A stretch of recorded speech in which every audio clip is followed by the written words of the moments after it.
Chapter 6. The Psychological Consequences of Bureaucratization. Part 1. The German Youth Movement.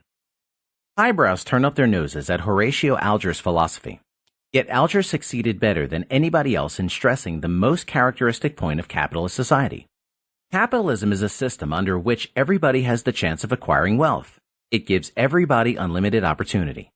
Not everybody, of course, is favored by good luck. Very few become millionaires, but everyone knows that strenuous effort and nothing less than strenuous effort pays. All roads are open to the smart youngster. He is optimistic in the awareness of his own strength. He has self-confidence and is full of hope. And as he grows older and realizes that many of his plans have been frustrated, he has no cause for despair. His children will start the race again, and he does not see any reason why they should not succeed where he himself failed. Life is worth living because it is full of promise. All this was literally true of America. In old Europe, there still survived many checks inherited from the Ancien regime. Even in the prime of liberalism, aristocracy and officialdom were struggling for the maintenance of their privileges. But in America, there were no such remnants of the Dark Ages. It was in this sense a young country, and it was a free country.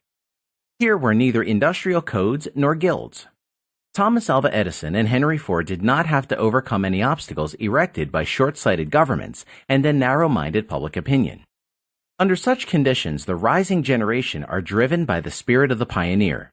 They are born into a progressing society, and they realize that it is their task to contribute something to the improvement of human affairs. They will change the world, shape it according to their own ideas. They have no time to waste. Tomorrow is theirs, and they must prepare for the great things that are waiting for them. They do not talk about being young and about the rights of youth.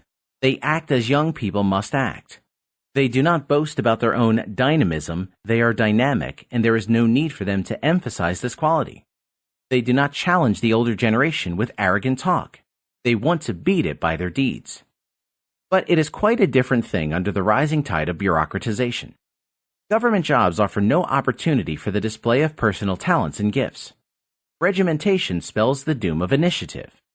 The young man has no illusions about his future. He knows what is in store for him. He will get a job with one of the innumerable bureaus. He will be but a cog in a huge machine, the working of which is more or less mechanical. The routine of a bureaucratic technique will cripple his mind and tie his hands. He will enjoy security, but this security will be rather of the kind that the convict enjoys within the prison walls. He will never be free to make decisions and to shape his own fate. He will forever be a man taken care of by other people. He will never be a real man relying on his own strength. He shudders at the sight of the huge office buildings in which he will bury himself. In the decade preceding the First World War, Germany, the country most advanced on the path toward bureaucratic regimentation, witnessed the appearance of a phenomenon hitherto unheard of, the youth movement. Turbulent gangs of untidy boys and girls roam the country, making much noise and shirking their school lessons. In bombastic words, they announce the gospel of a golden age. All preceding generations, they emphasized, were simply idiotic. Their incapacity has converted the earth into a hell. But the rising generation is no longer willing to endure gerontocracy, the supremacy of impotent and imbecile senility.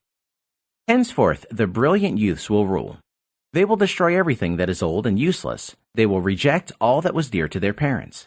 They will substitute new, real and substantial values and ideologies for the antiquated and false ones of capitalist and bourgeois civilization, and they will build a new society of giants and supermen. The inflated verbiage of these adolescents was only a poor disguise for their lack of any ideas and of any definite program. They had nothing to say but this: we are young and therefore chosen. We are ingenious because we are young. We are the carriers of the future. We are the deadly foes of the rotten bourgeois and Philistines. And if somebody was not afraid to ask them what their plans were, they knew only one answer: our leaders will solve all problems. It has always been the task of the new generation to provoke changes. But the characteristic feature of the youth movement was that they had neither new ideas nor plans. They called their action the youth movement precisely because they lacked any program which they could use to give a name to their endeavors. In fact, they espoused entirely the program of their parents. They did not oppose the trend toward government omnipotence and bureaucratization. Their revolutionary radicalism was nothing but the impudence of the years between boyhood and manhood. It was a phenomenon of protracted puberty, It was void of any ideological content. The chiefs of the youth movement were mentally unbalanced neurotics. Many of them were affected by a morbid sexuality. They were either profligate or homosexual. None of them excelled in any field of activity or contributed anything to human progress. Their names are long since forgotten. The only trace they left were some books and poems preaching sexual perversity. But the bulk of their followers were quite different. They had one aim only: to get a job as soon as possible with the government. Those who were not killed in the wars and revolutions are today pedantic and timid bureaucrats in the innumerable office of the German Zwangswirtschaft. They are obedient and faithful slaves of Hitler. But they will be no less obedient and faithful handymen of Hitler's successor, whether he is a German nationalist or a puppet of Stalin. From Germany, the youth movement spread to other countries. Italian fascism masked itself as a youth movement. Its party song, Giovinezza, is a hymn of youth. Its buffoon Duce boasted still in his late 50s of his youthful vigor and was anxious to conceal his age like a coquettish lady. But the only concern of the rank-and-file fascist was to get a government job. In the time of the Ethiopian War, the present writer asks some graduate students of one of the great Italian universities for an explanation of their hostility to France and Great Britain. The answer was amazing. Italy, they said, does not offer enough opportunity for its intelligentsia. We want to conquer British and French colonies in order to get in the administration of these territories the jobs which are now in the hands of British and French bureaucrats. The youth movement was an expression of the uneasiness that young people felt in face of the gloomy prospects that the general trend toward regimentation offered them. But it was a counterfeit rebellion doomed to failure because it did not dare to fight seriously against the growing menace of government all-around control and totalitarianism.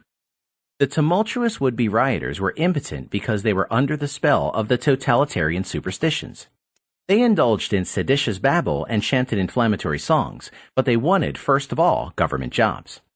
Today, the youth movement is dead in the countries most advanced on the way toward totalitarianism. In Russia, in Germany, and in Italy, the children and the adolescents are firmly integrated into the all-embracing apparatus of state control. Children from the tenderest age are members of the political organization. From the cradle to the grave, all citizens are subject to the machine of the one-party system, bound to obey without asking questions. No private associations or gatherings are permitted. The official apparatus does not tolerate any competition. The official ideology does not tolerate any dissenters. Such is the reality of the bureaucratic utopia.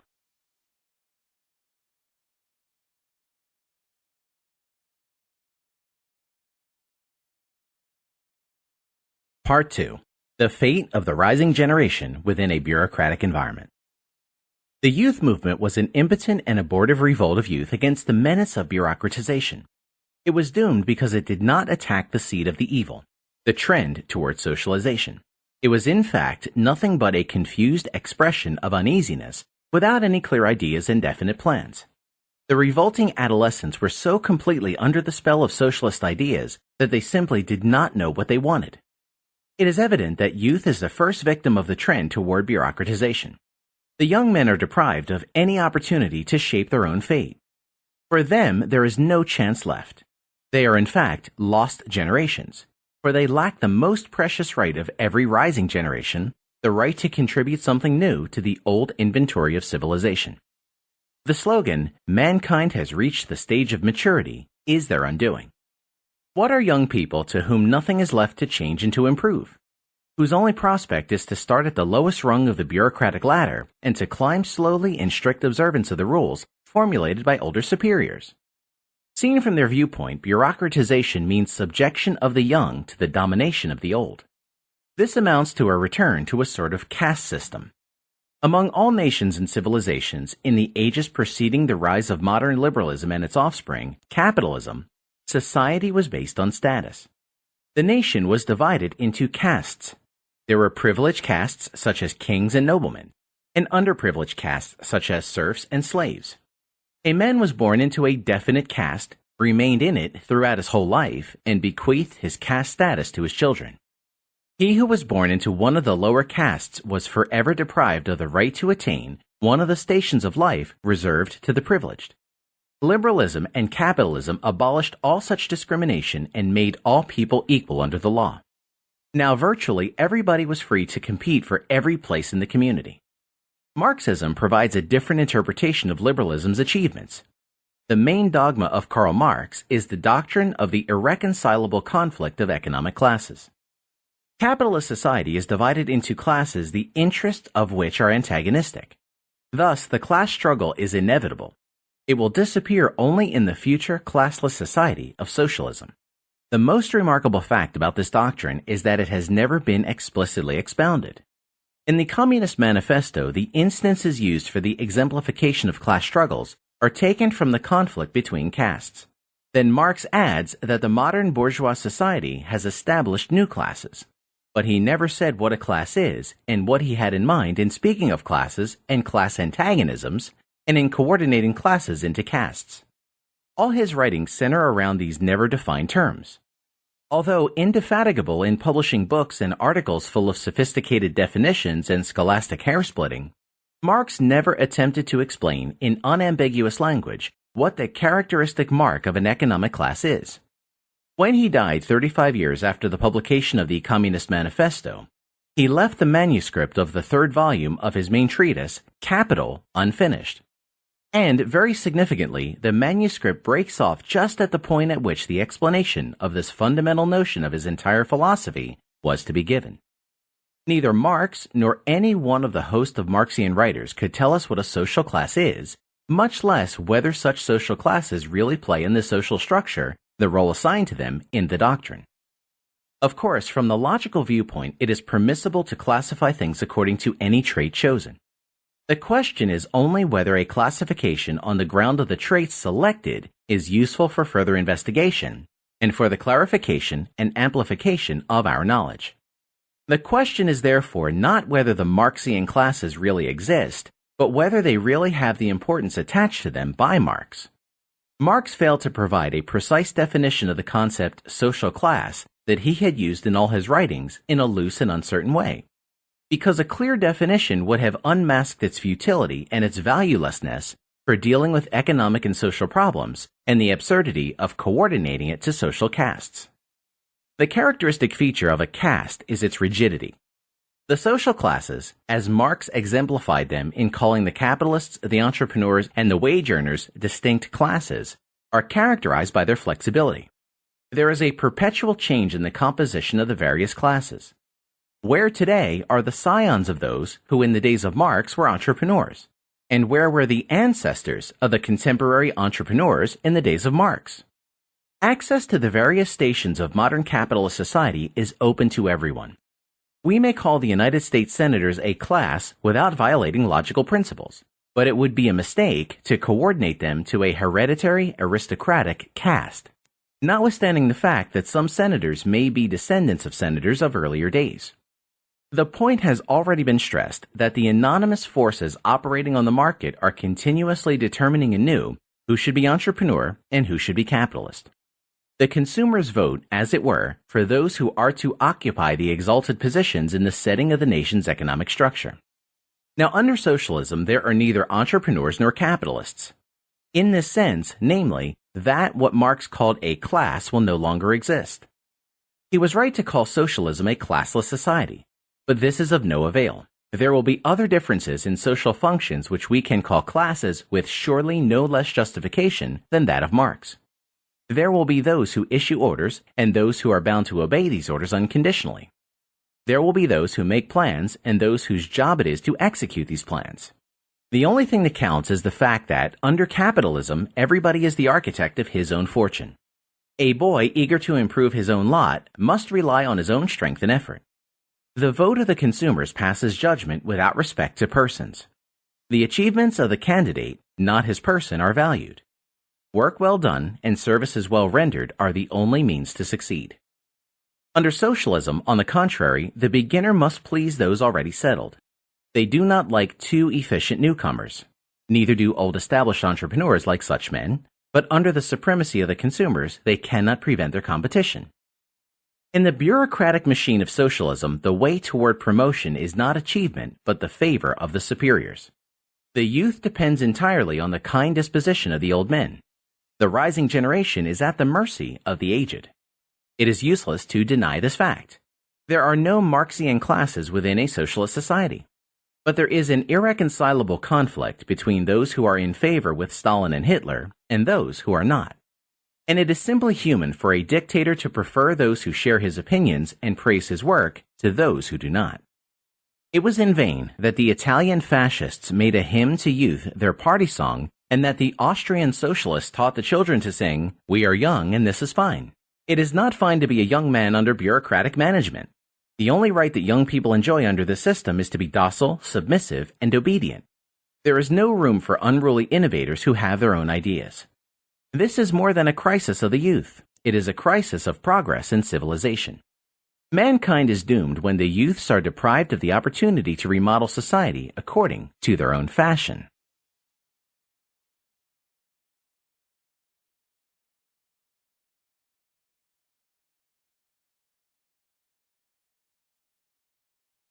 Part 3. Authoritarian Guardianship and Progress. Paternal government by an order of lofty and wise men, by any elite of noble bureaucrats, can claim a very eminent champion, Plato. Plato's ideal and perfect state is to be ruled by unselfish philosophers. They are unbribable judges and impartial administrators, strictly abiding by the eternal, immutable laws of justice. For this is the characteristic mark of Plato's philosophy. It does not pay any attention to the evolution of social and economic conditions and to changes in human ideas concerning ends and means. There exists the perennial pattern of the good state, and every deviation of actual conditions from this model cannot be anything else than corruption and degradation. The problem is simply to establish the perfect society and then to keep it from any alteration, as change must be tantamount to deterioration. Social and economic institutions are rigid.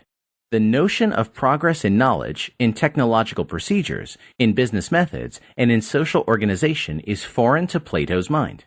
And all later utopians who shaped the blueprints of their earthly paradises according to Plato's example in the same way believed in the immutability of human affairs.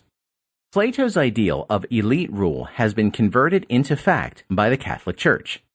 The Roman Church, under the Tridentine organization as it emerged from the Counter-Reformation, is a perfect bureaucracy. It has successfully solved the most delicate problem of every non-democratic government, the selection of top executives. To every boy, access to the highest dignities of the church is virtually open. The local priest is anxious to smooth the way to education for the most intelligent youths of his parish. They are trained in the bishop's seminary. Once ordained, their further career depends entirely upon their character, their zeal, and their intellect. There are among the prelates many scions of noble and wealthy families, but they do not owe their office to their ancestry. They have to compete on almost equal terms with the sons of poor peasants, workers, and serfs. The princes of the Catholic Church, the abbots and teachers of the theological universities, are a body of eminent men. Even in the most advanced countries, they are worthy rivals of the most brilliant scholars, philosophers, scientists, and statesmen. It is to this marvelous instance that the authors of all modern socialist utopias refer as an example. The case is manifest with two forerunners of the present-day socialism, Count Henri de Saint-Simon and Auguste Comte. But it was essentially the same with most other socialist authors, although for obvious reasons they did not point to the church as a model. No precedent of a perfect hierarchy could be found other than that presented by Catholicism. However, the reference to the church is fallacious. The realm of Christianity which the Pope and the other bishops administer is not subject to any change. It is built upon a perennial and immutable doctrine. The creed is fixed forever. There is no progress and no evolution. There is only obedience to the law and the dogma. The methods of selections adopted by the Church are very efficient in the government of a body clinging to an undisputed, unchangeable set of rules and regulations. They are perfect in the choice of the guardians of an eternal treasure of doctrine. But the case of human society and civil government is different. It is the most precious privilege of man to strive ceaselessly for improvement and to fight by improved methods against the obstacles that nature opposes to his life and welfare. This innate impulse has transformed the descendants of crude cave dwellers into the somewhat civilized men of our age. But mankind has not yet reached a state of perfection beyond which no further progress is possible. The forces that brought about our present civilization are not dead. If not tied by a rigid system of social organization, they will go on and bring further improvement. The selective principle according to which the Catholic Church chooses its future chiefs is unswerving devotion to the creed and its dogmas. It does not look for innovators and reformers, for pioneers of new ideas radically opposed to the old ones. This is what the appointment of the future top executives by the old and well-tried present rulers can safeguard. No bureaucratic system can achieve anything else. But it is precisely this adamant conservatism that makes bureaucratic methods utterly inadequate for the conduct of social and economic affairs. Bureaucratization is necessarily rigid because it involves the observation of established rules and practices. But in social life, rigidity amounts to petrification and death. It is a very significant fact that stability and security are the most cherished slogans of present-day reformers. If primitive men had adopted the principle of stability, they would never have gained security. They would long since have been wiped out by beasts of prey and microbes. German Marxians coined the dictum, "If socialism is against human nature, then human nature must be changed." They did not realize that if man's nature is changed, he ceases to be a man. In an all-around bureaucratic system, neither the bureaucrats nor their subjects would any longer be real human beings.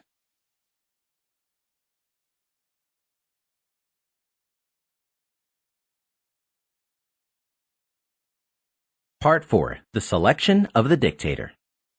All champions of salvation through the rule of noble despots blithely assume that there cannot be any doubt about the question of who this lofty ruler or class of rulers should be, and that all men will voluntarily yield to the supremacy of the superhuman dictator or aristocracy. They did not realize that many men and groups of men could claim primacy for themselves. If the decision between various candidates is not left to majority vote, no principle of selection remains other than civil war. The alternative to the democratic principle of selection through popular election is the seizure of power by ruthless adventurers. In the 2nd century after Christ, the Roman Empire was ruled according to a sublime elaboration of the Führer principle. The emperor was the most able and eminent man. He did not bequeath his dignity to a member of his family, but he chose as successor the man whom he considered best fitted for the office. This gave the empire a succession of 4 great monarchs: Trajan, Hadrian, Antonius Pius, and Marcus Aurelius. But then followed the era of the Praetorians, continuous civil war, anarchy, and rapid decay. The rule of the worst was substituted for the rule of the best. Ambitious generals, supported by mercenaries, seized power and ruled until another adventurer defeated them. Treachery, rebellion, and murder became the selective principle. Historians blame Marcus Aurelius, the last of the good emperors. He was guilty, they say, because he abandoned the practice of his predecessors and instead of choosing the most suitable man, installed his incompetent son Commodus. However, a system that can be wrecked by the fault of only one man is a bad system, even if the fault were less pardonable and understandable than that of a father overrating the character and capacity of his offspring. The truth is that such a Führer system must necessarily result in permanent civil war as soon as there are several candidates for the supreme office. All present-day dictators came into office through violence. They later had to defend their supremacy against the aspirations of rivals. Political language has coined a special term to refer to such actions. They are called purges. The successors of these dictators will rise to power through the same methods and will apply the same cruelty and ruthlessness in maintaining it. The ultimate basis of an all-round bureaucratic system is violence. The security that it allegedly gives is the turmoil of endless civil war.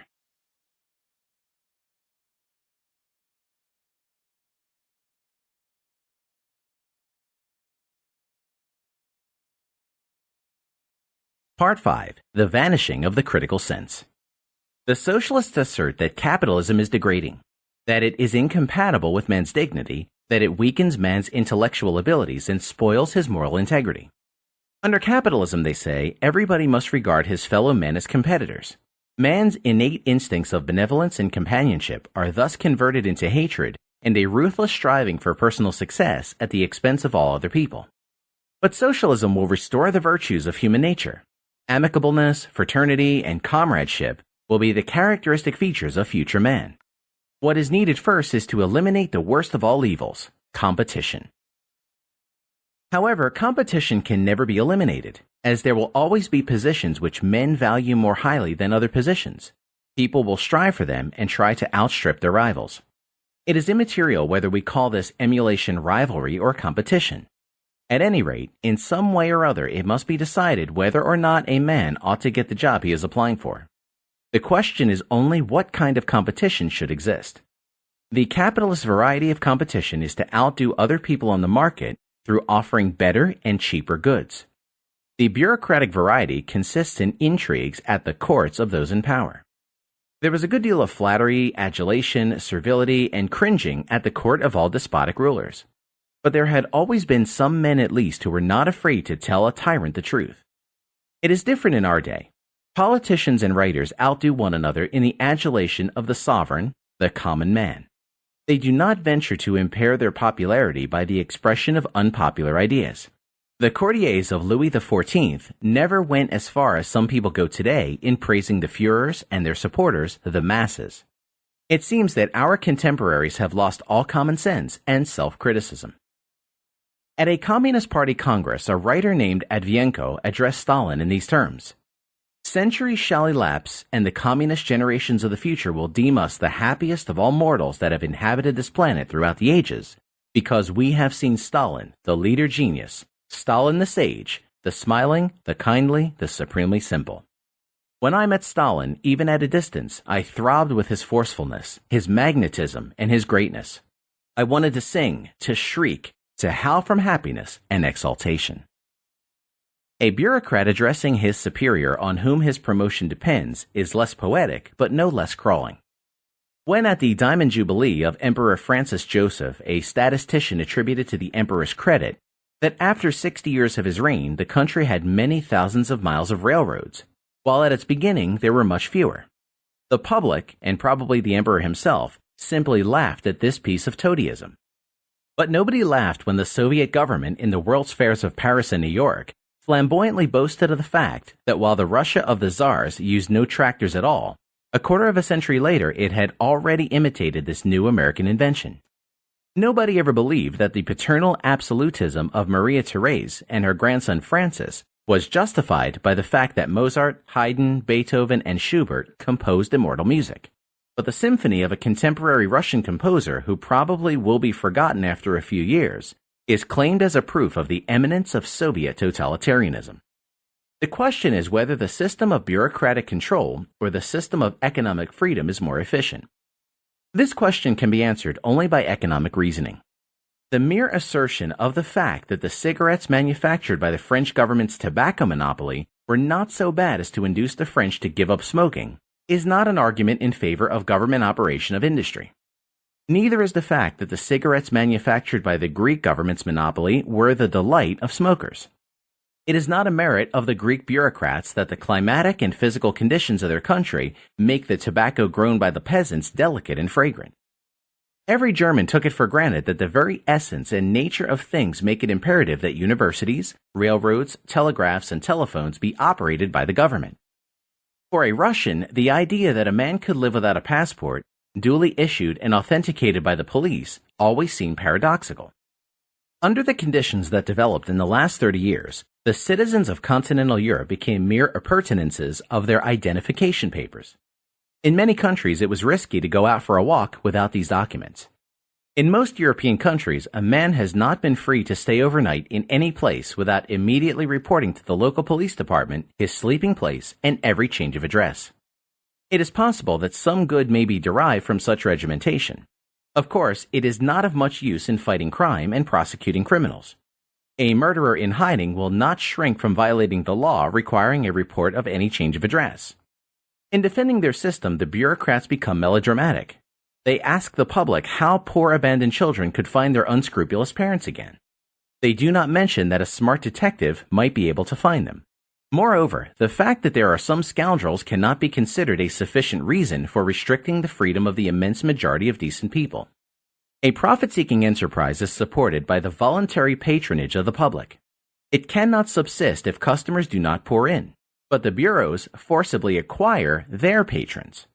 That an office is approached by many people is not proof of its satisfying an urgent need of the people. It only shows that it interferes with matters that are important to the life of everyone. The fading of the critical sense is a serious menace to the preservation of our civilization. It makes it easy for quacks to fool the people. It is remarkable that the educated strata are more gullible than the less educated. The most enthusiastic supporters of Marxism, Nazism, and fascism were the intellectuals, not the bores. The intellectuals were never keen enough to see the manifest contradictions of their creeds. It did not in the least impair the popularity of fascism that Mussolini in the same speech praised the Italians as the representatives of the oldest Western civilization and as the youngest among the civilized nations. No German nationalist minded it when dark-haired Hitler, corpulent Goering, and the lame Goebbels were praised as the shining representatives of the tall, slim, fair-haired, heroic Aryan master race. It is not amazing that many millions of non-Russians are firmly convinced that the Soviets' regime is democratic, even more democratic than America? This absence of criticism makes it possible to tell people that they will be free men in a system of all-around regimentation. People imagine a regime in which all means are owned by the state and the government is the sole employer as a realm of freedom. They never take into account the possibility that the almighty government of their utopia could aim at ends of which they themselves entirely disapprove. They always tacitly assume that the dictator will do exactly what they themselves want him to do.